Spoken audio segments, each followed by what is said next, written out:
حضرت داؤد علیہ السلام کی قوم کے 70,000 افراد سمندر کنارے ایلا نامی بستی میں رہا کرتے تھے۔ ان لوگوں کو اللہ نے ہزاروں نعمتوں سے نوازا تھا، لیکن جب راحت و سکون آیا تو یہ اللہ کی عبادت سے محروم ہو گئے اور اللہ کی مخلوقات پہ ظلم کرنے لگے۔ تو یوں اللہ نے ان کو خبردار کیا کہ ہفتے میں ایک دن، ہفتہ کے دن شکار نہ کیا کرو۔ اتوار سے لے کے جمعہ تک جتنا شکار پکڑنا ہے پکڑ لو، لیکن ایک دن اللہ کی عبادت اور مخلوقات پہ امن کے لیے رکھ دو۔ یوں اللہ نے ان کا امتحان لینا شروع کر دیا۔ وہ اتوار سے لے کے جمعے تک سمندر میں مچھلیاں پکڑنے لگتے تو مچھلیاں زیادہ مقدار میں ہاتھ نہ آتی، اور ہفتے کے دن سمندر کو دیکھتے تو ان کو بڑی بڑی مچھلیاں نظر آنے لگتی۔ ان لوگوں میں سے ایک شخص کو شیطان نے ورگلایا کہ پریشان کیوں ہوتے ہو، میری ترکیب پہ عمل کرو، تم شکار سے کبھی محروم نہیں رہو گے۔ تو پھر شیطان کے کہنے پہ اس شخص نے ہفتے کے دن کانٹا لگا کے ڈوری کو سمندر میں ڈال دیا تاکہ مچھلی پھنسے، اور شیطان نے کہا اس مچھلی کو تم اتوار کے دن نکالنا، اور یوں ہفتے کی حرمت بھی باقی رہے گی اور تمہارا شکار بھی ہو جائے گا۔ بس شیطان کی بتائی ہوئی ترکیب پہ ہفتے کے دن مچھلی پھنسی رہی اور وہ اتوار کے دن نکالتا اور خوشی سے کھاتا۔ جب آس پاس کے لوگوں نے پوچھا تو ان کو بھی یہ ترکیب بتانے لگا، اور یوں اس قوم کے کچھ لوگ ہفتے کے دن مچھلی پکڑنے کے لیے جال پھینکتے اور اتوار کے دن نکالتے،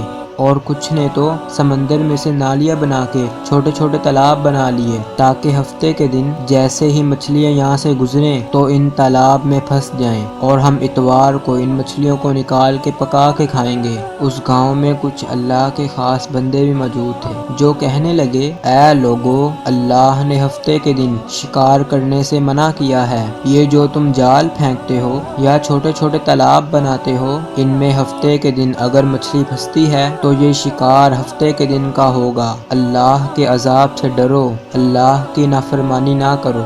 وہ لوگ ان لوگوں کا مذاق اڑانے لگے کہ ہماری جو مرضی ہوگی ہم وہ کریں گے۔ اب اس بستی میں 3 گروہ بن گئے۔ ایک ان 70,000 میں وہ لوگ تھے جو ان نافرمان لوگوں کی بار بار اصلاح کرتے، دوسرے وہ جو ان لوگوں سے نفرت کرتے اور خاموشی اختیار کیے ہوئے تھے، اور تیسرے وہ جو گمراہ ہو کر اللہ کی نافرمانی کر رہے تھے۔ تو یوں نیک بندوں نے اس بستی کے بیچ میں سے ایک دیوار کو کھڑا کر دیا اور یہ حکم نافذ کیا کہ اللہ کی نافرمانی کرنے والے اس طرف ہو جائیں، اور ہم جو اللہ کے فرمانبردار ہیں وہ اس طرف رہیں گے۔ وہ صالح لوگ بار بار ان سے کہتے رہے، اے لوگو، اللہ سے ڈرو۔ قوم سمود، قوم لوط کا جو حشر ہوا اس کو یاد کرو، اللہ کی نافرمانی نہ کرو ورنہ تم پہ بھی کوئی عذاب آئے گا۔ وہ سارے نافرمان جن کی تعداد تقریباً 12,000 تھی، سب ہنستے رہے کہ یہ تو سب کتابی باتیں ہیں، ہم پہ کوئی عذاب نہیں آئے گا۔ تو جیسے ہی وہ بستی 2 حصوں میں تقسیم ہو گئی، ایک وہ جو اللہ کے فرمانبردار بندے دیوار کے اس طرف تھے، اور دوسرے وہ جو نافرمان بندے وہ دیوار کے اس طرف تھے۔ وہ نافرمان لوگ پوری رات ہنستے رہے، مذاق اڑاتے رہے، اور وہ اللہ کے خاص بندے دیوار کے اس طرف اللہ سے معافی مانگنے لگے۔ بس جیسے ہی صبح ہوئی، وہ نیک صالح انسان اٹھے، انہوں نے محسوس کیا کہ دیوار کے اس طرف سے کسی بھی انسان کی آواز نہیں آ رہی۔ جیسے ہی دیوار پہ چڑھ کر اس طرف دیکھنے لگے کہ سارے کے سارے وہ لوگ بندر کی شکل میں تبدیل ہو چکے تھے اور بندروں کی حرکت کو انجام دے رہے تھے۔